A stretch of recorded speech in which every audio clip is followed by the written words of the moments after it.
Hi, நம்ம இன்றைக்கி என்ன பார்க்க போகிறோம்னா சைல்டு செலக்டரை பற்றி பார்க்க போகிறோம். சைல்டு காம்பினேட்டர்னு சொல்லுவாங்க. இப்போ நம்ம சைல்டு காம்பினேட்டர்னால் என்னென்னு பார்க்கலாம். ஸோ இப்போ என்னென்னா நம்ம ப்ரீவியஸ் வீடியோவில் டெசிடன்ட் காம்பினேட்டர் பற்றி பார்த்தோம். ப்ரீவியஸ் வீடியோ பார்க்கலன்னா அதை பார்த்துட்டு வந்துருங்க. அப்போ தான் உங்களுக்கு இந்த செலக்டரை ஏன் படிக்கிறோம், ஏன் பார்க்குறோன்றதும் உங்களுக்கு புரியும்.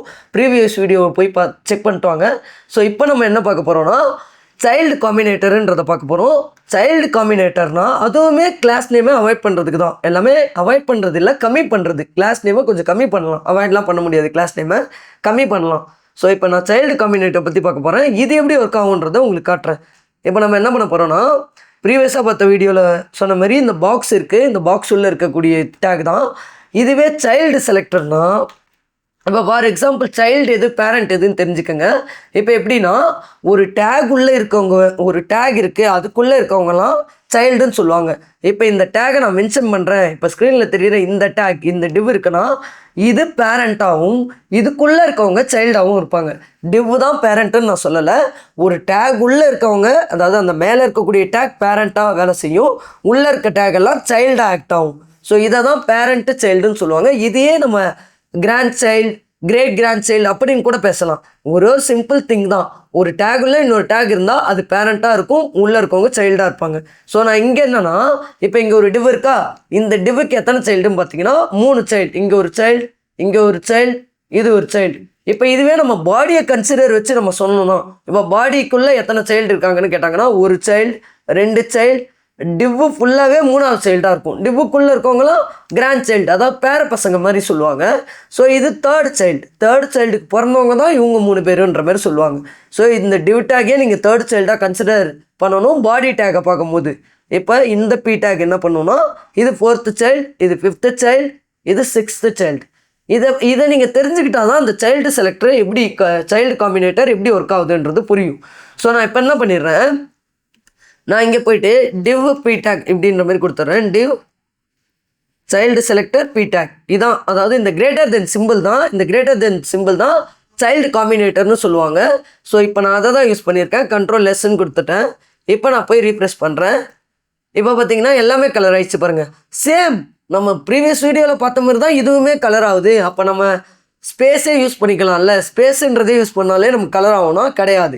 இப்போ நீங்கள் ஸ்பேஸுக்கும் இதுக்கு என்ன வித்தியாசம், அதாவது அந்த டெசிடன்ட் காம்பினேட்டருக்கும் சைல்டு காம்பினேட்டருக்கும் என்ன வித்தியாசம்னா இப்போ நான் இதுக்குள்ளேயே இன்னொரு டிவ் போடுறேன் பாருங்க. இப்போ நான் இதுக்குள்ளேயே இன்னொரு டிவ் போடுறேன். இன்னொரு டிவ் போட்டு அதுக்குள்ளே ஒரு பீடாக் போட்டு கிரேப்ஸ்ன்னு போடுறேன். கிரேப்ஸ்,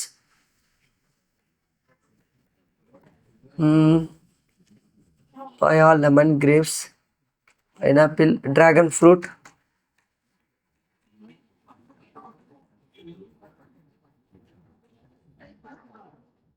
இப்போ என்னன்னா நான் இப்போ இங்கே ஒரு பீடாக் இருக்கா, கிவி இருக்கா. இப்போ நான் இதில் என்ன பண்ணிடுறேன், div box, class name use பண்ணிக்கிறேன். இப்போ நான் பாக்ஸ் உள்ளே இருக்கக்கூடிய பீடாக் அப்படின்னா பாக்ஸ்க்குள்ளே இருக்கக்கூடிய பீடாக் இங்கே பாருங்கள். இப்போ பார்த்தீங்கன்னா ரிஃப்ரெஷ் பண்ணுறேன். எனக்கு கிவி மட்டும்தான். ஆனால் நீங்கள் பார்த்தீங்கன்னா என்னோடய ஸ்க்ரீனில் எப்படி இருக்கணும்னா இங்கே பாருங்கள், ஒரு நிமிஷம் இருங்க, நான் டபுள் ஸ்க்ரீனில் போட்டுக்கிறேன்.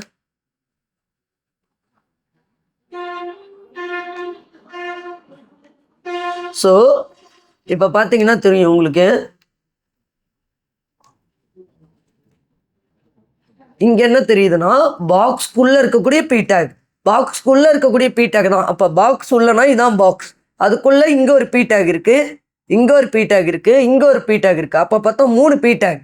3 பீடாக்கும் கலரே அடிக்கலை. ஏன் கலர் அடிக்கலைன்னா நம்ம உள்ளே இருக்கிறதுன்னு சொல்லலை. நம்ம என்ன சொல்லியிருக்கணும், பாக்ஸ்க்குள்ளே பீடாக் சைல்டாக இருக்கணும், சைல்டாக பீடாக் இருந்தால் மட்டும்தான் கலர் அடிக்கணும்னு சொல்லியிருக்கோம். ஸோ அதனால் இந்த பாக்ஸ்க்குள்ளே இந்த பீடாக் மட்டும்தான் சைல்டாக இருக்குது. இந்த பாக்ஸுக்கு இந்த டிவ் சைல்டு. அப்போ இந்த பாக்ஸுக்கு இந்த பீடாக் யார், இவங்களாம் பேர பசங்க.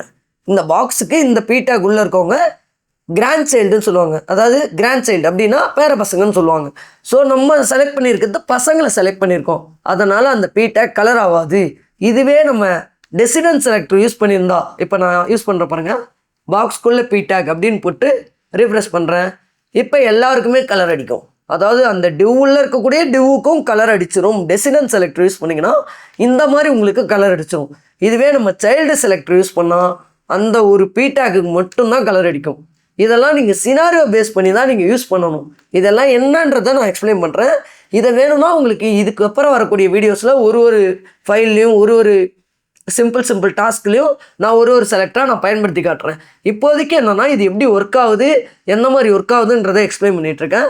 இதை ரியல் டைமாக பார்க்கணுன்னா இதுக்கப்புறம் வரக்கூடிய வீடியோஸில் நான் இம்ப்ளிமெண்ட் பண்ணி காட்டுறேன்.